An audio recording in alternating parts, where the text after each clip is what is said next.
আসসালামু আলাইকুম। আজ নতুন একটা বিষয় সিদ্ধান্ত নিয়েছি, সেটা হচ্ছে আমি আমার পার্সোনাল বিষয়গুলি বা আমার স্মরণীয় ঘটনাগুলি আমি ভিডিও করে আমার ইউটিউবে আপলোড করে রাখব। আমার যত স্মৃতি, আমি জানি কোনো এক সময় মানুষ তার অতীত বা স্মরণীয় স্মৃতি ভুলে যায়। এখন আমার যে বয়স, এখন আমার সব স্মৃতি মনে আছে, কিন্তু আল্লাহ যদি বাঁচিয়ে রাখে তখন সব স্মৃতি মানুষের মনে রাখতে পারে না। এখন হয়তো যেটা আমার মনে আছে, হয়তো আরও কিছুদিন পরে সেগুলি আমার মনে নাও থাকতে পারে। তো সুন্দর স্মরণীয় আনন্দের মুহূর্তগুলি আমি নিজে বলে আমার ঘটনাগুলি আমি ভিডিও করে রেখে দিই, তখন যখন আমি আমার ভিডিওগুলি দেখব তখন আমার মনে পড়বে যে এটা আমার জীবনে হয়েছিল, ঘটছিল। তো আমি বাংলাদেশে অনেক ডিস্ট্রিক্ট ঘুরতে গিয়েছিলাম, ইভেন জাপানেও। আমি আমি অনেক ইদানিং খুব ঘোরাঘুরি করি, বিশেষ করে যখন নাকি আমি মানে গাড়ি নিয়ে এদিক এদিক যাই, জাপানের যত সুন্দর সুন্দর জায়গাগুলি সেগুলি ঘুরতে যাই। কিন্তু কত জায়গায় ঘুরতে যাই সেগুলি তার মনে রাখা যাবে না, কোনো এক সময় মনে থাকবে না আলটিমেটলি, না? তো এই কারণে আমি সিদ্ধান্ত নিছি আমার স্মরণীয় ঘটনা বা আমার অতীত, আমি অতীতে কী কী করেছিলাম, কোথায় গিয়েছিলাম, কার দাওয়াতে, কার পার্টিতে, কার বিয়েতে, বা কোন ট্যুরে গিয়েছিলাম বন্ধুবান্ধবের সাথে, সেইগুলি আমি বলে বলে ভিডিও করে রাখবো। কোনো এক সময় যদি আমি দুনিয়াতে না থাকি, আমার ছেলে বা আমার ওয়াইফ যদি সেগুলি দেখতে চায়, আমার ভিডিও বা আমার মুখের কথা শুনে, তাদের কাছে খুব ভালো লাগবে বিষয়টা। তো এই উদ্দেশ্যেই আমি চিন্তা করছি আমি এই কাজটা করব। তো এটা করার জন্য আমি আসলে অনেক দিন যাবতীয় প্ল্যান করতেছি, কিন্তু করা হয়ে ওঠে না। আসলে আমি ইউটিউবে খুব ভালো বলতে পারি না, কীভাবে বলবো সেটা বুঝি না। তো এই কারণে করা হয় না। তো এখন চিন্তা করতেছি যখন সময় আসে তখন অল্প অল্প করে, ছোট ছোট করে আমি ভিডিও করে রাখবো। তো এখন আমি আছি জাপানে।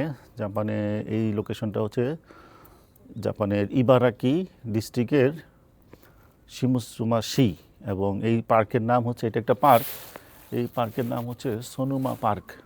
এই পার্কটা বিশাল এবং অনেক সুন্দর একটা পার্ক। তো এই পার্কে আজকে আমার প্রথম ভিডিওটা আমি করতেছি। এখন টেম্পারেচার হচ্ছে কত? এখন টেম্পারেচার হচ্ছে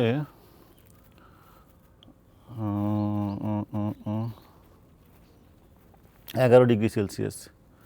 তো এই টেম্পারেচারে অনেক শীত।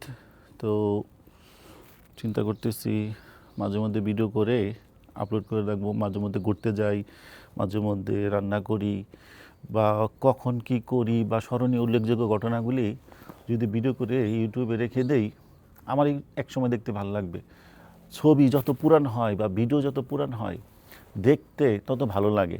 হয়তো এই ভিডিওগুলি আমি যদি আবার ইদানিংয়ে দেখি তখন হয়তো ভালো লাগবে না, কিন্তু 5 বছর 10 বছর পরে যদি আল্লাহ বাঁচিয়ে রাখে তখন যদি আবার দেখি তখন হয়তো ভালো লাগবে দেখতে। বাংলাদেশে আমি যে কত ডিস্ট্রিক্ট ঘুরছি নিজেও জানি না। ম্যাক্সিমাম ডিস্ট্রিক্ট আমার বাংলাদেশে ঘোরা হয়ে গিয়েছে। তো জাপানে আমি মোটামুটি অনেক ডিস্ট্রিক্ট, অনেক জায়গা, অনেক সুন্দর প্লেস আমি ঘুরছি। তো সব তো আর ভিডিও করতে পারি, সব তো ভিডিও করা যায় না বা ছবি তোলা যায় না, অনেক সময় সময় থাকে না, অনেক সময় মন চায় না, বা সিচুয়েশন এরকম থাকে না। কিন্তু অনেক সুন্দর সুন্দর জায়গা আমরা শুধু চোখে দেখি, ভিডিও করতে পারি না, ছবি তুলতে পারি না, বা মানুষকে বলেও বোঝানো যায় না ওই জায়গাটা কত সুন্দর ছিল। তো জাস্ট আমি যদি কোনো সুন্দর জায়গা মিস করে যাই, সেটা আমি পরবর্তীতে মনে রাখার জন্য বলে রাখবো কমসে কম ভিডিওতে, ওই জায়গা গিয়েছিলাম, সেই জায়গায় গিয়েছিলাম, জাস্ট এই উদ্দেশ্যেই। আসলে কিভাবে ভিডিও করতে মানে বলতে হয়, পডকাস্ট করার জন্য যেভাবে সুন্দরভাবে বলতে হয়, বোঝানো যায় মানুষকে, সেইভাবে আমি আসলে বলতে পারি না, আসে না আমার মধ্যে দিয়া। তো এটা জাস্ট আমি আমার জন্যই করতেছি। আপনারা যদি অন্য কোনো মানুষ এই ভিডিওগুলি দেখেন ইউটিউবে, তখন আমার কথা বা আমার কোনো ব্যাকরণ বা আমার কথা উচ্চারণ বা এইগুলি নিয়ে কোনো ভুল ধরবেন না দয়া করে। আশা করব সব ক্ষমা দৃষ্টিতে দেখবেন।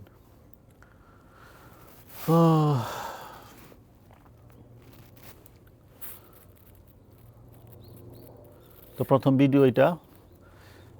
পরবর্তীতে আমি আমার অন্য কোনো স্মৃতি বা অন্য কোনো ফিউচার প্ল্যান বা অন্য কোনো বিষয়ে আমি আরেকবার ভিডিও করব বা একটার পর একটা ভিডিও করতে থাকবো এখন থেকে।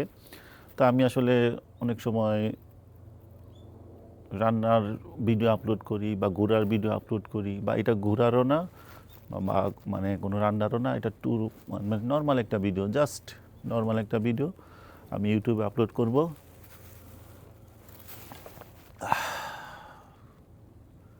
আসলে কথা বলতে গেলে আমার কেমন জানি একটা জড়তা চলে আসে, ঠিকমতো বলতে পারি না, যা বলতে চাই যা বুঝাইতে চাই ঠিকমতো সেটা হয় না। আমি যেভাবে যদি ভিডিও না করি তখন আমি অন্য সময় ঠিক মতোই কথা বলতে পারি, কিন্তু যখন ভিডিও বা ক্যামেরা বা মাইক্রোফোন ইউজ করি তখন আর আমার ঠিক মতো বলা হয় না, যে কি বলতে চাই বা কি বলবো সেটা বলতে পারি না।